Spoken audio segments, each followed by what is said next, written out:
today, please subscribe and follow me. I do this totally for no profit. This is my love, my passion. I'm an educator and I'm here just to provide information.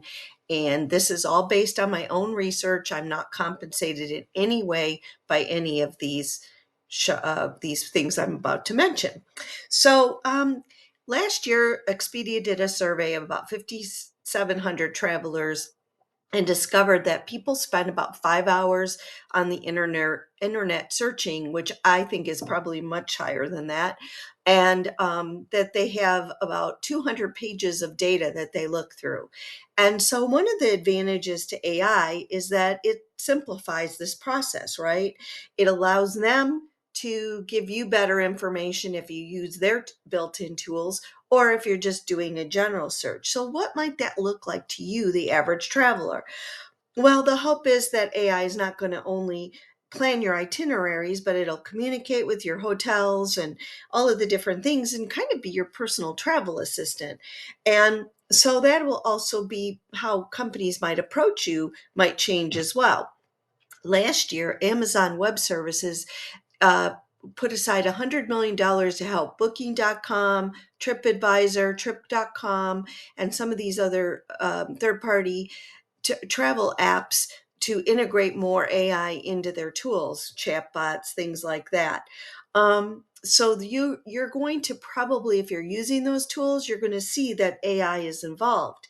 And so today we're going to look at how AI really can help you and what the power is in the planning of travel. You know, in the old days, we carried our guidebooks and our maps and all of those things with us. And for some of us, we're still doing that, and it's fine. I use my things on my iPad. So I have digital books, Lonely Planet, things like that on my iPad. So I still have it. I just don't have multiple things that I carry with me. And but it is hard sometimes to break our old habits. One of the significant benefits of AI powered travel though is ease of use. And you're going to put in your preferences and any requirements and voila, then you're going to get tailored recommendations based on what you've input, an itinerary specifically designed for you. So not only does it make your travel planning easier, but it saves you valuable time. And time is important these days. So with a few clicks, you can gather a wealth of information, and instead of spending hours and hours on research, you get information fairly quickly. In fact, I had a friend last year, I helped her. We just used Chat GPT, and when she was going to Australia for 3 weeks, within 30 seconds, it had spit out an entire itinerary for her on the screen, about 5 pages long. It was amazing. And it can help suggest senior friendly accommodations, but it ensures that every aspect of your trip is tailored to your individual needs. And that is one of the largest factors in using AI for travel planning. So, in our short time today, we're going to be exploring just a few tools that I found. I'm not advocating one over the other. Most of the tools are free, but also have a paid version. And if you end up liking a tool, if it really works for you, the app, you might want to pay for it. It's entirely up to you. Obviously, when you pay for things, you get more features and functions, right? And you get less ads. And that could be a value alone, so you don't have them. But a good travel planner should be user friendly. You should be able to navigate through the pages with ease, submit your prompt, and receive a response right away. What do I mean by a prompt? Well, prompt is a question or a query. So, what are you asking? And we'll go over some of the parameters of using AI later, but you want to make sure that your query is what you want it to answer you. So, the better the query, the better the response. You should also consider, if something is good, you might want to consider buying it, right? So let's go over some things that we're going to talk about in this brief session: power of AI in travel planning, harnessing AI tools, a deeper dive into some specific tools, talking about AI as it relates to flights. There's an app for that. And by the way, all the things I'm going to show you have both web-based versions and app-based versions.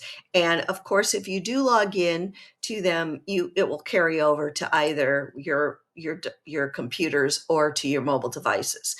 Personal guidance for smoother travel, overcoming some travel challenges, travel agencies and travel advisors, because there is still plenty of room and plenty of need for those. And so I don't want to negate the value of using a travel agency or a travel advisor at all. And for questions and answers, because this is a video, feel free to email me and I will do my best to answer you.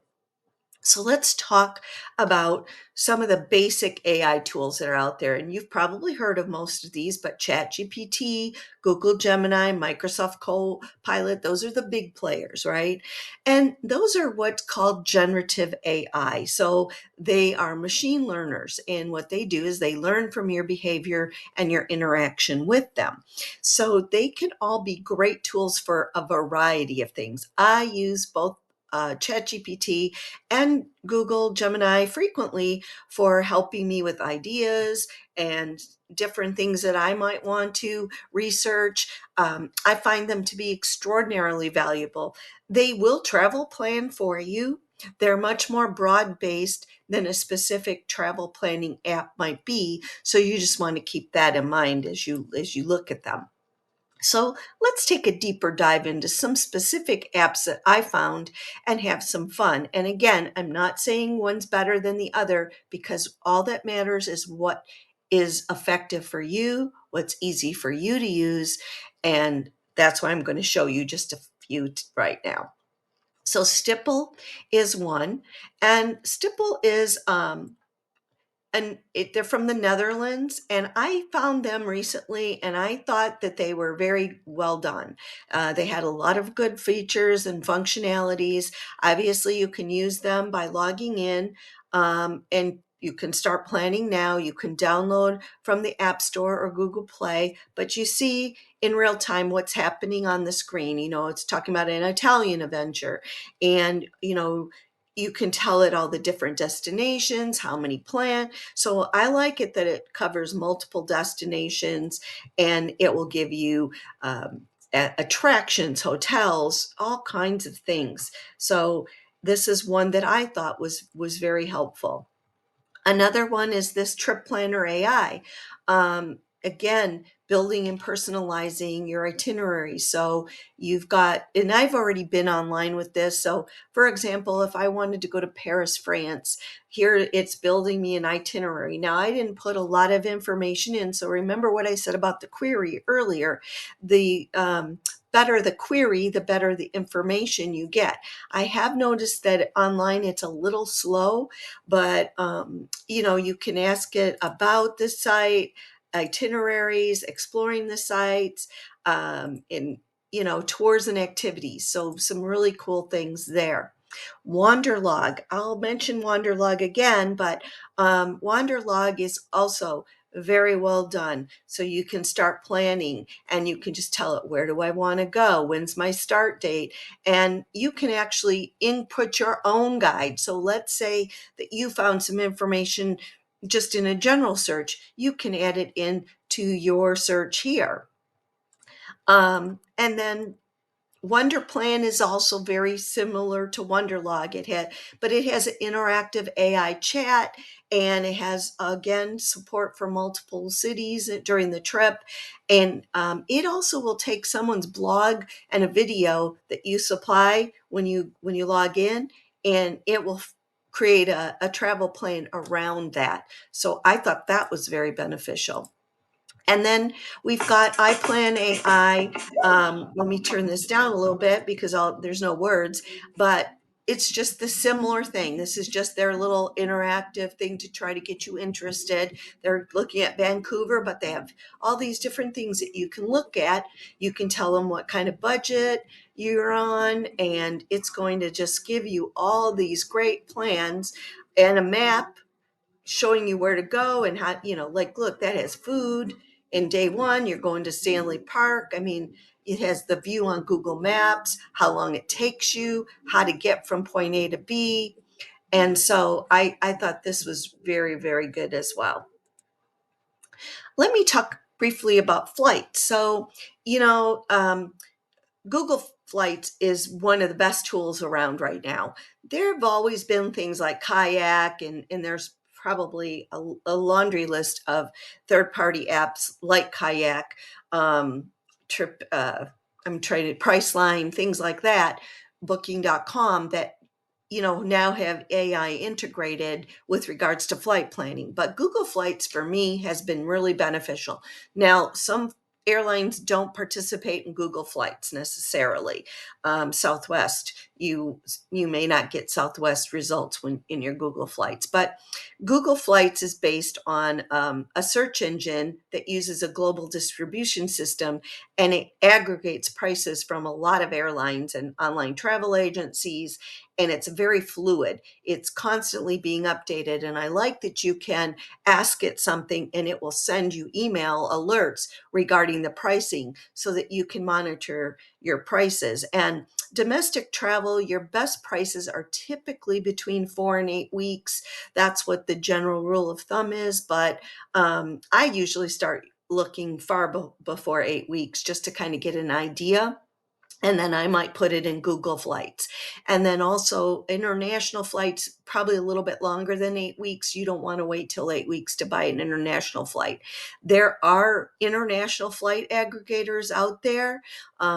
There's also Skyscanner and Jack's Flights and all these other places that you can sign up for their newsletters, and they'll be giving you flight information. But AI is coming on strong in these flight searches. And I mentioned there's an app for that. So all the things I've mentioned so far have apps, all of the planners. But TripIt is a really good functional planning tool that I have used for years and can't say enough good things about that. They have a free version and a paid version. I like that you can go in and manipulate your data, or it will take it right from your email address that's assigned to your TripIt account. So when something comes into your email, it will automatically be added into your planning and your itinerary. Um, Periodically, they offer very good deals on their premium package. So, that's something that you can look at. There's also some budgeting apps. Like I mentioned earlier, Wanderlog is one, and then Travel Spend. And those are things, if you're worried about your budget, getting an app that might manage your budget would be important. Now, you noticed with some of these plans that, they had some of those things. So, already built in, as well as budgeting. So again, it's all about ease of use, what saves you the most time, what saves you the most trouble. So now that you know about some of these tools, how do you go about like starting, right? So you want to define your travel goals. Again, the better the query, the better the result. Now it's a lot of fun though, just to look at places. And I don't want to discount that. That's super fun for me too, just to put on my bucket list, right? But when you're ready to plan your trip, you want to really define how long do you have, what's your budget, what do you want to see and do you have any accessibility issues, all of these things. So defining your travel goals and then researching and collecting data. That's a big thing. Now, these planners streamline that process, of course, but I also go out and do a lot of my own research too. Some of these planners allow you to add your own research and some don't.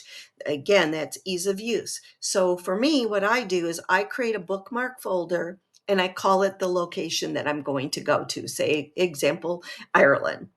If I can be more specific, but let's say Ireland, and I create this folder in my bookmarks, and I can go in my settings of my browser and I can adjust that. And then when I see something I like, I can go to the URL of where I'm at, and there's usually a little star or some kind of symbol, depending on which browser you're using, that you can save that page. And then you save that page into that folder. So when you go back, you open up the Ireland folder, and any page that you liked will be right there listed, and you can just click on them. And of course, it's easy to get rid of them too if they're not working for you. Identifying your key metrics goes back to defining your travel goals. What is it that you really want from this trip? And so knowing what you want can really help with this. and you want to check your data accuracy. What I would suggest is that if you find some things and you're not sure about whether they're accurate, you can see how many searches, you can see how many the statistics in Google, or you can also go to another browser and try again. And that would be what I would do, is if I found some things and I just wanted to double check because something didn't seem right to me, I might go to another browser like DuckDuckGo or Mozilla or something else and put that same type of search in and see if I came up with the same results. And of course, consider reviews and ratings. But remember that unhappy people typically are the ones that will post before a happy person. So I always recommend, and I always try to go on with my trips and provide good reviews that are honest. And also, if I had a great time, I want to share that I had a great time. And I expect others to do the same. So you'll see on Google, there'll be Google reviews. There's a lot of other reviews. I find reviews on like Yelp really hard to follow, but TripAdvisor has reviews, Google has reviews. And remember, the number of reviews affects the overall score. So if you've got 5 reviews and it's at a 9 out of 10, that's only 5 people. If you've got 5,000 reviews and they're 9 out of 10 as their aggregate score, obviously that means that they're probably better. And then I go and I randomly read some of the reviews. That's just me. You want to also go back to this researching in the metrics. You want to factor in any constraints like time and budget. Do you have to go at a certain time of the year? Do you have a certain number of days? And then, of course, you're going to refine and iterate because you're going to get a lot of information. And what is it that you want to do? This again goes back to why a trip planner in AI is so important. It helps you refine. It helps you iterate. It learns your behavior. It learns what you want, and it can help you streamline the process and save you time in there. And of course, flexibility. If you can stay flexible in your travels, you're going to find a lot better deals and it'll be less stressful. When you're on a time constraint, sometimes, a flight delay or something can really throw you off. So flexibility is really important. And of course, privacy and security. And this means 2 things: privacy and security while you're searching. You want to make sure that the app is good. You can always reject the cookies so they don't put the trackers on. And I know somebody had asked me about this, and I said, well, um, you know, it's up to you. If you want to log in, that's fine. It'll know your history, and that's great. But in general, you have a digital footprint, and data is currency in the dark web. And the reality of this is that your data is already out there. You're your best firewall. And I'm not going to get into that in-depth conversation right now, but you're your best firewall. So you pay attention to all of your things. You block people, you delete things, you report spam, you do all those things. You monitor your credit and your banks. So that's how you create your internet security, in addition to just being really, really diligent, right? And security, same thing. So let's talk about from the physical aspect. Privacy. Do you want a location that's private? Do you want a room that's not sitting on a main street? Also, your physical security. Is it in a good part of town? Are you safe? I travel a lot solo, so to me, safety is a big issue. So I want to know what the statistics are of the area, and I will get that. And also, a lot of going back to the review, the refine, and the reviews and the ratings. I belong to a lot of social media groups for solo travelers, for senior travelers, and there's a lot of information. One group's over 500,000 members. There's a lot of great actual reviews from there, and these people will come on and say about what their challenges were and what their wins were. So there's a ton of ways for you to get reviews and ratings beyond Google. So a few travel challenges. Accessibility, obviously for some of us that is a big challenge, right? International travel can make accessibility more challenging for sure, because there's a lot of places that don't have elevators. There's a lot of places that don't have, they have cobblestones, curbs. They are older, and Europe is old and it's not up to date. And accessibility is an ADA compliance and all of the things that we're used to in the U.S. That's not necessarily the case in foreign countries. So being able to research your accessibility is very valuable. There is an app or a website called Access Now, and a new one that I just heard about called Magnus Now, where they help with accessibility. So a few of the ones I researched, unfortunately, they were not functioning, and they had messages that said they're coming back. I hope they will, because accessibility for a senior traveler is a big deal. Health concerns. If you have a health problem and you're traveling, if you're, let's say you have an oxygen tank or you have to give yourself injections, you've got to make sure that your destinations, that you can keep, if you have medication that needs to keep cold, that you have access to those things. So AI can help you research these things. And of course, language. Google Translate is a wonderful tool, and there are other tools for the same type of thing, but learning a few phrases in the native language of the countries you're visiting or the locations you're visiting can be of extreme value.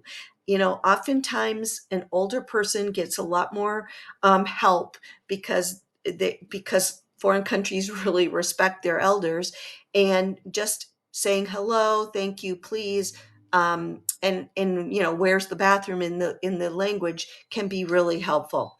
And then again, travel health and safety. The State Department has warnings for foreign travel. You want to make sure that you look at those. There are AI tools that will help you with that as well. And then I don't want to go away without talking about the value of travel agencies and travel advisors, because they have extreme value still. You can plan a trip end to end with AI without involving anybody but yourself, and I've done it. But some people want that extra level of support, and I totally appreciate and agree that there are times and places that it's very important to engage with travel advisors. They offer a human touch and personalization that you just won't get with AI. They have, and that's got huge value, right? Complex or unconventional travel plans, such as I'm going to take the bucket list trip that busts my budget, and here's where I want to go. And you can work with a travel advisor to create that once in a lifetime experience that you may not get from just AI. They can also help you with uncertainties or changes, travel delays, cancellations, hotel issues, location issues. They're there for you, and there's somebody that you can immediately talk to and get some help, and that's got huge value. And then something that's really beneficial, of course, is relationships and insider knowledge. Many of them have relationships with these hotels and these different facilities because they've been a travel advisor for a while and they know their business. And they also maybe have been there or have customers that have gone there. So they have this intimate knowledge that you're not going to get from an AI planner. They might know about deals or extra perks that they can get you on your trip, or they can help you with travel insurance and deciding whether you need that or what you need. Those are things that are invaluable as well. And of course, your customer support and advocacy. You've got a third party to intervene if you have an issue, and there's value to that. And of course, many of you may have them as friends and family. So again, AI is a wonderful tool. It's a time-saving tool.